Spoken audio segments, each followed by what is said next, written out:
Hey, I went to a meeting with a small group of fourth and fifth grade students who were all Black.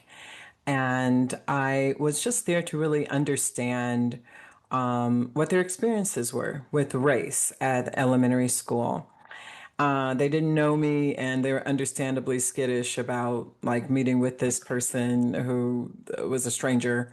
But I tried to create a space for them that, at least if not safe, felt more like familiar. And there were other adults in the room as well. And so we began talking about their experiences with race at their school. And some of the scholars were okay sharing their experiences, and others were like really reticent. Like a few did not even really want to acknowledge that being Black and being at a school that is predominantly students of color was or could be an issue, right? So they didn't want to share any type of experiences. But when I asked about the N word, the energy ramped up in the room and there was lots of conversation. And every single child, fourth and fifth grade, young babies, every single child had experienced hearing the N word at their school, and in many cases, being called the N word. And I want to be clear, this is a school that is 80 to 90% of color. So this is not the regular like white black divide that we usually find. And so many of the N-word experiences happen like during recess or not necessarily in class, but it was enough that everyone had experienced it. And so as I asked them how they felt, one young lady was like, I told my mama, and then another young lady was like, I let them know it wasn't cool. But what was a new learning for me is that many of the students indicated that they had been approached by classmates or other students who wanted them, the Black students, to grant the non Black students an inward pass. This would be a pass that allowed the person who was not Black, although it shouldn't matter, but would allow the person the ability to use the N word because they would be receiving a pass. And I had not heard of that. And so I was like, what's this pass thing? And it was very prevalent at many, many, many, many schools, right, amongst young people.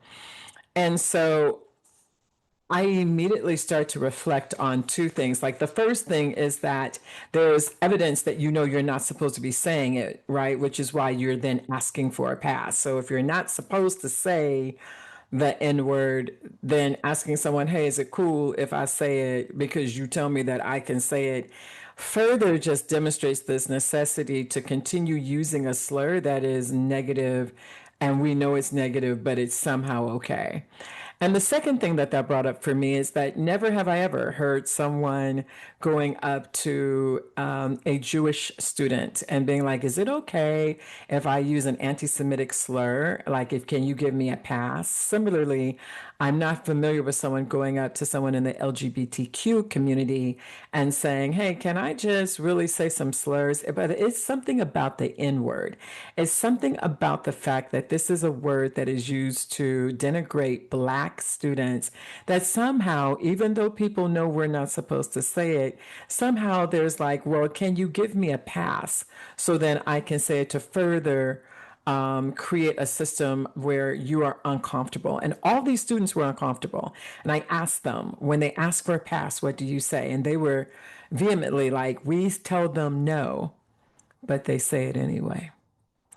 So what I'm seeing in schools, right, obviously, is evidence of a larger systemic problem, and it's because, in my opinion, we somehow, as adults, lack the ability to somehow be as vigilant with folks around certain slurs get a pass. You see what I did there?